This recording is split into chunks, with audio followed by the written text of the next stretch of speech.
I'm afraid of being a gummy bear. I beg your pardon? I'm also trying to be better. Trying to be a better person. But the thing is, every time I say I'm trying to be a better person, Something happens. Yeah, the universe really like, oh yeah? You wanna be a better person? Come on then. Show it to me. What you got? Not like them. Alright, I guess. But what do you teach? So it's like a mix of different things. So first things first, I teach personal development. So that's like, how do I word it? Understanding your well-being, your emotions, anything about relationships, sex education, those kind of things, life skills, knowing how to budget better. You're teaching people how to budget? What can you teach me? I feel like you could teach me stuff. I don't know about that. If you saw, spending money, if spending money was a skill, I would have it. I'm literally the same. Yeah. It's dark. So I feel like you could teach me something. Yeah, I think if you can't buy the item like 4 times over, just don't buy it. 4 times? Yeah. I know usually they say twice, but maybe just do 4 just in case. That is fair. So yeah, when people ask me, I'm like, So then people would never have phones if they follow that logic. Yeah, that's true. That's why you need a contract, man. And on that note, what's up, B? Welcome to the Pyjamas Club, a podcast where we talk about everything, nothing, all the things in between. This week's guest, I'm not even going to use my phone for this because I'm going to let your energy kind of shine through. But the way I'm going to introduce you, though, I will say this week's guest, okay? Multifaceted. You wear a lot of hats. First of all, she's a teacher. She literally just said that. You're a singer. You're a poet. You are a songwriter. She's a fashionista. Fashion is one of her passions as well. Thanks, queen. Creative director, photographer. Do you add videographer to your line of work as well? It's one thing that I can't really do. I want to learn how to master it, but I've not really got there yet. Physically, she does a lot. Please give it up for Sian The Visionary. Thanks, guys. Welcome to the show. Thank you for having me. Yeah, this was a bit of a back and forth. It was a big back and forth, but it happened, and that's all that matters. It did. Yeah. We do like to start the episodes with a segment called Bedtime Thoughts, which are little things that keep us up at night. So, what you got for us today? I'm afraid of being a gummy bear. I beg your pardon? Afraid of being a gummy bear. Please explain what that means. So, I'm scared of losing all of my teeth. And it just being straight gum. But like, unprovoked? They would just fall? I mean, right, there's kind of like a backstory to this. So, back when it was like COVID times, I was meant to have a dentist appointment, and when you couldn't obviously go outside, go to any appointments or anything like that unless it was like serious. It meant that I didn't go to the dentist, and then when we got out of lockdown, I was just like off-putting like going to the dentist because the dentist scares me. And then I was like to my sister one day, I was like, what if I genuinely become a gummy bear because I've not been to the dentist in years? And I was like, what if my teeth are really bad? Like, what if they tell me, like, in like a year, your teeth are going to drop out? And then when I went like 2 months ago, and they were like, yeah, your teeth are fine. So yeah, but I'm still scared of being a gummy bear. Okay, so I have 2 questions. Yeah, go on. Number 1. Why are you scared of the dentist?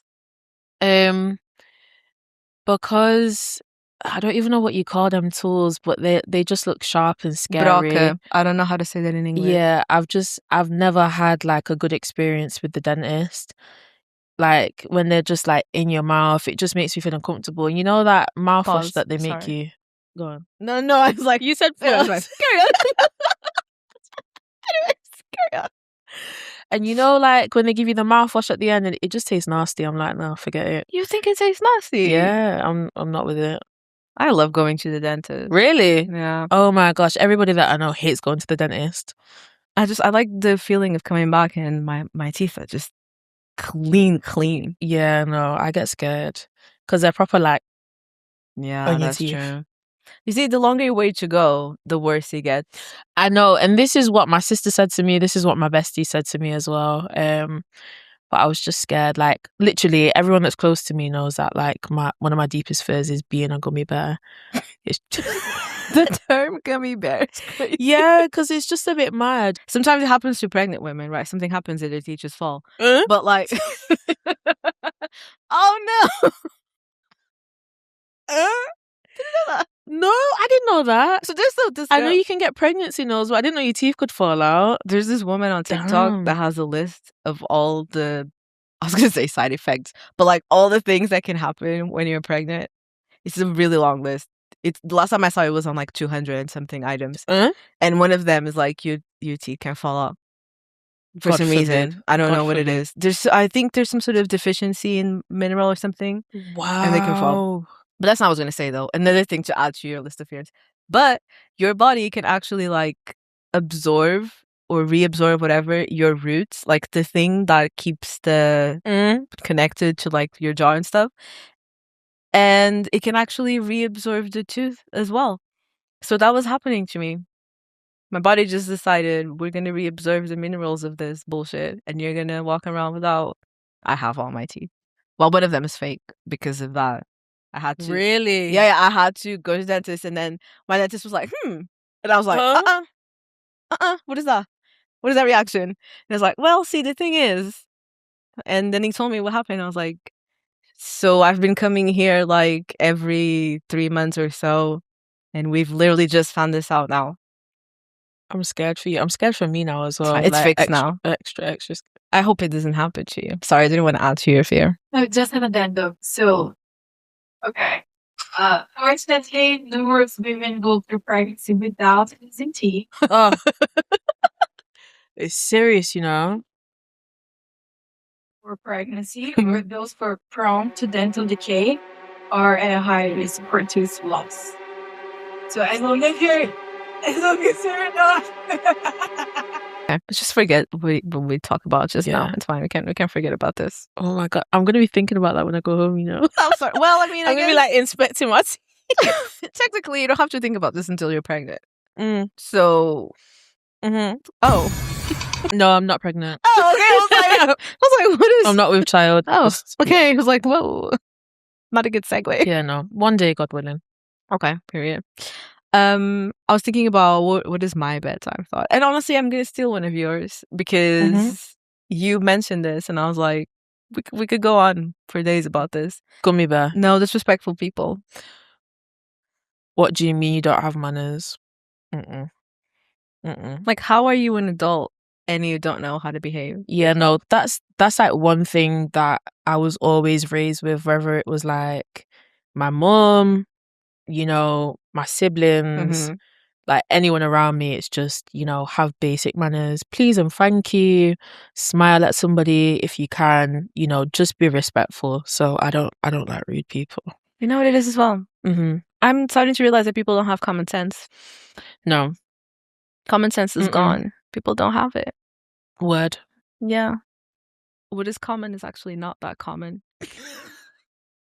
And that's really insane to me. Yeah, it's crazy. But you are a teacher. And that is, can I be honest, why? You are such a cool person. Like, you have fabulous energy. But I'm not gonna lie, just the fact that you're a teacher, I don't know if it's because kids scare me. Maybe that's what it is. Like, I cannot, like, I always get so fascinated because I'm like, please tell me more about you being, what's your favorite thing about teaching? Favorite thing? There's different things that I enjoy, but one of my favorite things is that the kids will actually humble you, you know? Like, honestly, you could walk around thinking you're the bee's knees and they'll be like, no. I'll be like, oh, okay. So yeah, being humbled nevertheless, but just seeing their growth, seeing them, you know, become a brand new person, essentially stepping into their growth, their beliefs, and actually being who they said they would be at the start of their journey and then reaching the end, I would say. Yeah. You know, I think about educators that like helped me become who I am today. And you still remember them, right? I do, but like, I wonder if they didn't know that they were going to represent that. You know what I mean? Like, they had no idea that they were going to be a role model or like an influence in some like it was just random. So I think that's a responsibility that I just couldn't bear. And also just because I'm aware that there's so many people that are really bad teachers. No, for real, because like they don't want to be there. And it's fair. Hey, we all had jobs we didn't want. No, it's true. It's true. Right? Mm-hmm. So like I guess my question, like for me, I remember the first teacher that it kind of helped me. It was about languages. Like the reason why I fond of like writing and then became like being able to learn multiple languages is because of her. She says something kind of wild, but for some reason wild things is what resonates with me. She's like, she's a white Portuguese woman. She's like, you're black. You have to be better. I get what she's saying. You have to be better. So I fully get what she's saying. So you can't like slack off because you're already at disadvantage. So you have to be better. So then it was after like homework, something that I submitted. And she was like, this sucks. This is really bad. And I don't know your situation at home, but I feel like if I tell your parents that you did this, I feel like it's not gonna go well for you. So do better. And I was like, damn. Yeah. Then did it make you better? Yeah, for sure. She like had a class filled with like a lot of crazy students, but she's like, you know what's gonna help you all? Write down your feelings. And we used to have monthly poetry competitions within our class, and that I like this woman even though I don't know her. She was amazing. Have you seen the film Freedom Writers? No. Watch it. I think you'll enjoy it. What is it about? So it's about this white woman. She's in like a really rough neighborhood. And she ends up teaching English, and the people that employ her don't believe she'll do a good job, but they need someone to step in because the teacher's left. And there's a moment where she walks into the classroom, and obviously it's filled with, you know, disadvantaged kids, as you would say. And they just look at her like a white lady. They're like, you can't teach us nothing. You don't know what it's like to be us, type of thing. And she buys them all diaries. She buys them all books. And she says, you may not like me pretty much, but I want you to write in this. And she was like, say how you feel. It doesn't matter what it is. I want to know, type of thing. And there was one student that took a leap of faith and started writing about his life, and then he put it down on the table, and then the next person did it, and then another person did it, and then before you knew it, everybody was writing about their life and really understanding their emotions, their feelings. But she also took them through their history, about like the Holocaust, you know, slavery, all these different things, and they left inspired. But she also showed them in the end that even though they come from a place that isn't deemed as perfect, they can create their own perfection if they just work hard. So yeah, one of my favorite films. Interesting. Watch it. I think it's still on Netflix. I've got it on DVD though. Wow. To my people that have none of the subscriptions, just a reminder that piracy exists. Just kidding. Just kidding. Anyways. No, but seriously, being an educator is like very important. So I think for them to see an adult really be vulnerable but emotionally intelligent, they can, you know, benefit from that and kind of like use it for themselves later on in life. So yeah, it's difficult though. It's not easy. I can imagine. Yeah, you have to be on point no matter how you feel, because there's some days where I'm not feeling it, but I still have to show up regardless. And I think being an educator is so difficult in that sense, because regardless of what you have going on at home or what you've been through the night before, you still have to wake up, put on your clothes and still put on your best for them, because they're depending on you. Even though they may not say it, they still are. So yeah. And there's something like visionary about that, because it's like you understand that it's not just about you, which is linked to your name. Yes. Visionary. How important do you think it is to have a vision when you're building yourself? It's so important. You have to really pour into yourself and say the words that you need to hear. And even if you don't believe it, you still have to say it. Like Muhammad Ali said he was the greatest before he even knew it. You know, you really have to manifest that and believe that you can be something. And a lot of the time when you're growing up, you might not even hear the words that you're worthy or you're good enough or you can be this one day, but you have to be your biggest cheerleader, essentially. And it's something I always tell my students, because I teach in a creative college. You know, that's something like creativity is so hard of a field to be in anyway. Yeah. And you're up against so many different people that want the same thing that you do. So essentially as well, I have to tell them to stand out and, you know, be different and fall in love with being different, because depending on where you're coming from, even your household, people will tell you, what, you want to be a singer? Huh? Go and be a doctor. Or you want to be a photographer? Huh? Go be a pharmacist. You know what I mean? Yeah. Like, they want you to do jobs that are deemed as secure. Well, nothing's secure these days, but they don't want you to take that leap of faith and do something creative. People don't really see that as a job or the creative industry as a profession, or old-fashioned people, should I say. Yeah. And it's not necessarily coming from a bad position, from a bad like point of view most of the times. It's really because from their experience, those were the jobs that would have put them in a secure it's all they know. place. Yeah. So I hear that. We saw you perform. Oh yeah, man, I love poetry. It's such a vulnerable thing. First of all, there's just no shade to other poets. Okay, sorry to y'all. But there's just something special about seeing a songwriter, singer perform poetry. Oh, because you're basically singing on stage. I was scared. No. Also, these are my words. I stand on them. Like, you don't have to be scared for me. It's cool. I say what I say.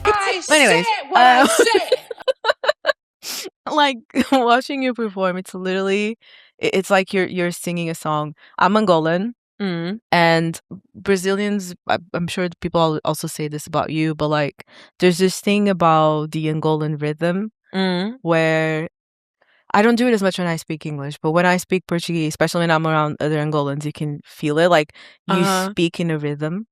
Everything you say goes in the rhythm. And I feel like when you were performing, like, that's literally what it felt like. You weren't singing, but it felt like it. Yeah, I've got one of my best friends, Nikki. She does it when she speaks Portuguese as well. So yeah, I understand what you mean. Yeah. So I enjoyed your performance a lot. Thank you so much. You're amazing. Thank you. Honestly, I don't even feel like it was my best. Honestly, my voice was taking forever to come back. I had it lost for about 2 weeks, and I was like still on the cusp of not having it. And I was like, you know what, I'm just gonna have to firm it. Like, I need to do it. And I felt much better after. Yeah.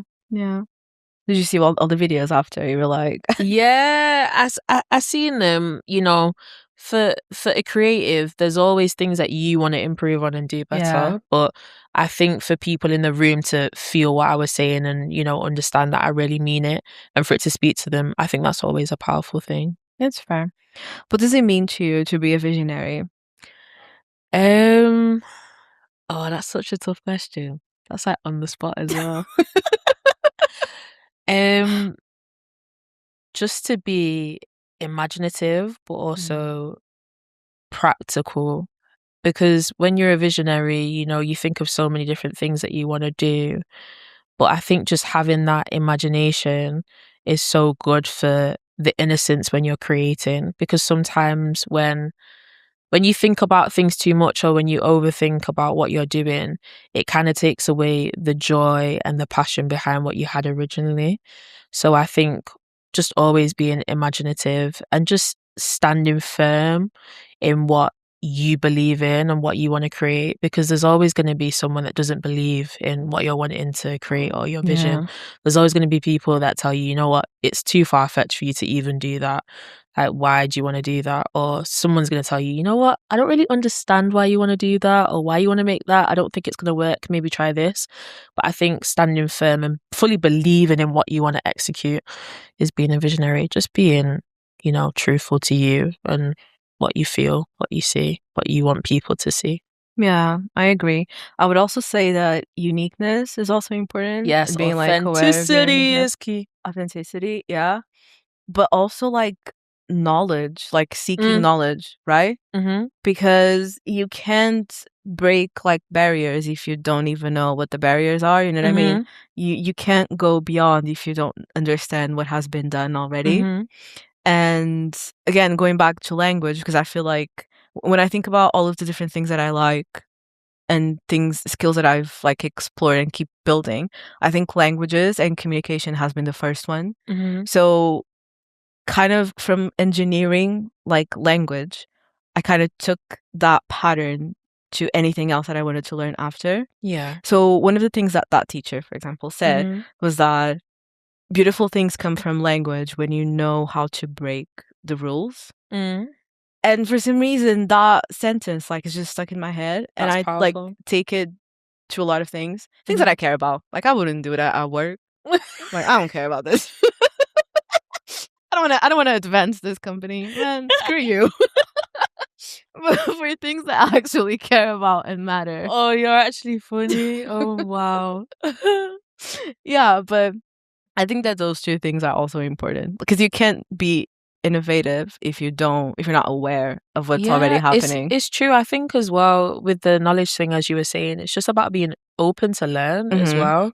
For me, I've never dismissed anyone trying to teach me something. I always want to learn, and I wouldn't be the visionary that I am, and I wouldn't have got so far in my craft and where I am now if I wasn't open to learning and like allowing someone to teach me things. I think, you know, opening yourself up to learning is such a powerful thing as well, because you're able to take it on board but also create like a new blueprint for yourself that works for you. You can tailor it to you.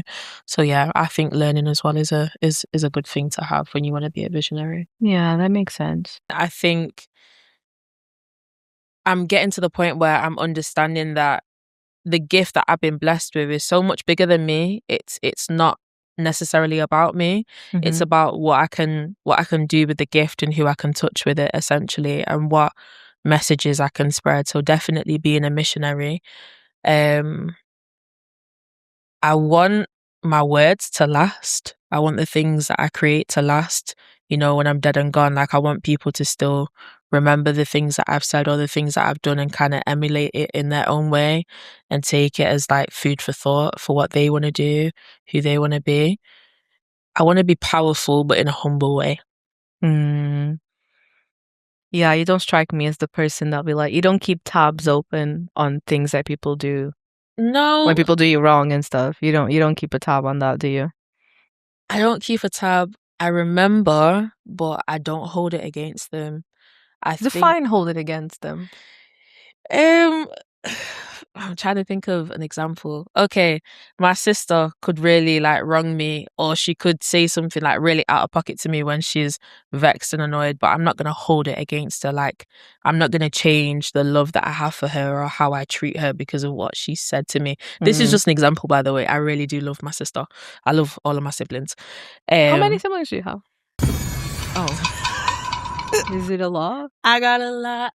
Damn. I got a lot. I got a lot, but I love them all dearly. But why are you laughing? Like more than 10? No. Okay. Not more than It's just 10. like 9. Not more than 10. Okay.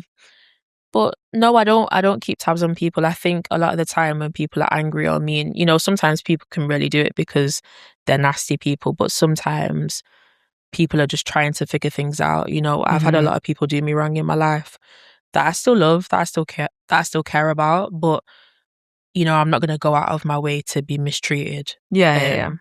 But yeah, you know, love is a beautiful thing, so I try and keep it that way. I'm also trying to be better. Trying to be a better person. But the thing is, every time I say I'm trying to be a better person, something happens. Yeah, the universe really like, oh yeah? You wanna be a better person? Come on then. Show it to me. What you got? Not like them. All right. I guess. But no, I definitely believe people can change. But I think with changing, you also unlock a new part of you that you didn't really know existed. So I think it's like a 50-50 split. Yeah. That people can change, but you're going to evolve into the person that you were always supposed to be. But you kind of have to go through those processes and go through that journey of like the messiness to kind of get to where you need to be. Mm-hmm. Because I think that's what I've done. I've gone through some messiness to get to where I need to be as a woman. I'm still learning every day, but I'm definitely better now than, you know, where I was before. You're a very deep person. I am. I love it. Nothing wrong with that. I love It's it. I great. think because people shy away from it so much, and I'm like, why? Like, don't get it twisted. I laugh all the time. Like, I'm always cracking a joke and belly laughing, but you know, you can really talk to me about anything and I'll listen. I hear that. We're gonna play a game Oh. called Pillow Talk. Oh. And so scary. I'm gonna ask you a question and you have to answer straight away. Okay? Are you a movies or like a series or anime person? Do you like watching stuff? So, I liked anime a lot when I was seeing my ex, but then I kind of turned away from that because it just reminded me. Don't let that man ruin that for you. I will not have that. Absolutely not. Not on my watch. But my sisters love it. My nephew is obsessed with anime, so and my brother. So I'm trying to get back into it. I would say a lot of my friends love anime too. So yeah, I mean, slowly but surely. But Okay. I love movies and I love series. My favorite series is All American. I don't know what that is. Honestly, that is my show. Watch it. Okay. I recommend. So the question, I asked this because I want to know if you'll be able to answer this question, but okay, I feel like Okay. Are you ready? Which fictional character would absolutely get on your nerves? Can I pass? No. Think of a series or whatever that you're like, this character, I hate this character. This character annoys me so much. You don't have a character like that? Do you have one? Not that close. Oh, I felt so lame. I'm so happy that you said that. She could be lame too. There could be two lame people in the studio. I felt so like... lame. I was like, No, you can still feel that. Okay, next question. Do people create their identity or discover it? Both, I think. Okay. That was quick. Both. Is confidence more important than competence? No. Do you think so? I kind of disagree. Because look at white men. No shade. Like, white men are so confident in everything. And look how far it can take them. And I feel like I've been saying this for a few episodes now. I feel like what profession would you be terrible at? Profession. Mhm. Oh, maybe like a pharmacist, scientist, any cyst. Anything STEM related. Don't ask me. That's fair. Mm-mm. That's fair. You can't have it all. It's okay. No, honestly, some things I'm just not supposed to thrive in, and that is okay. That's fine. Last question, because we are running out of time. What's your favorite song? This shouldn't have been a rapid fire. I don't think I have a favorite song. That's fair. Do you have like a top 3, top 5? No, I don't think so, you know. I just love music in general. That's fair. Funny fact. Mm-hmm. I have like a top 5, top 10 favorite songs that it doesn't matter how long it goes. I will every time. For me, my favorite song, I define it as every time I listen to it, I feel the same way that I did the first time I heard it. Oh, that's powerful. That's such a beautiful thing. That's how I What is define it? it. I have so many, Okay. but like what I was gonna say, what's funny is none of those songs are by my favorite artists. None of them. Okay. One of them is, the title is "Make Out in My Car." It's yeah, a crazy title, but it's a beautiful song. Moses Sumney and James Blake. No, I don't think I've listened to that one. That song, I don't know. It's just like, it's just, this is one of those that is just electrifying. But anyways, we're running out of time. And before we go, we'd like to ask our guests to commit to a goal on camera with a time frame. And then we're going to ask you to come back after that time's passed. Okay. And you're going to tell us how you felt to achieve that goal. Okay. How long's the time frame? It needs to be within this year. Okay. I'm just gonna say that I'm going to release a song or a project that I'm really proud of. A song. Okay, yeah, we'll start small. You gotta start. No, it's just small. because I know you're gonna do more. Yeah. So it's you like gotta start. Small. then you can brag about You gotta going start small. date. I'm trying to think. Oh, you've got me thinking about songs now. I love "Know That You Are Loved" by Cleo. So Wait, no, give me a date for when you wanna. But amazing song. anything Lauryn Hill. But yeah, a date. Yeah. You said by the end of this year, right? Please don't say the 31st of December. 31st of December, yeah, man. Okay. Sorry. Well, all right, cool. Thank you for having me. She's such a blessing, Thank you right, for coming. guys? I don't even know if I did a good job, but it's like... Don't say that. Confidence. Anything you want to plug before we go? You can find me on Insta, Sian The Visionary. Am I looking at... I don't know which one. You can find me on Insta, Sian The Visionary. Yeah, mum. Talk to me. Say hey if you see me out on the street at an event. You know, conversation's good. It's good for the soul. Yeah. God loves you. Yeah. Yeah, you gotta plug that, man. God loves you. Yes. Yeah, that's it. Do you do like It's a Rapper or like any? I'll just say the outro. Okay, yeah. You go, queen. Thank you so much for watching and listening to another episode of the Pyjamas Club. All of Sian's info are going to be in the description box. And follow the podcast, subscribe to our channel. Cool things coming up. And yeah, let's clap. Woo!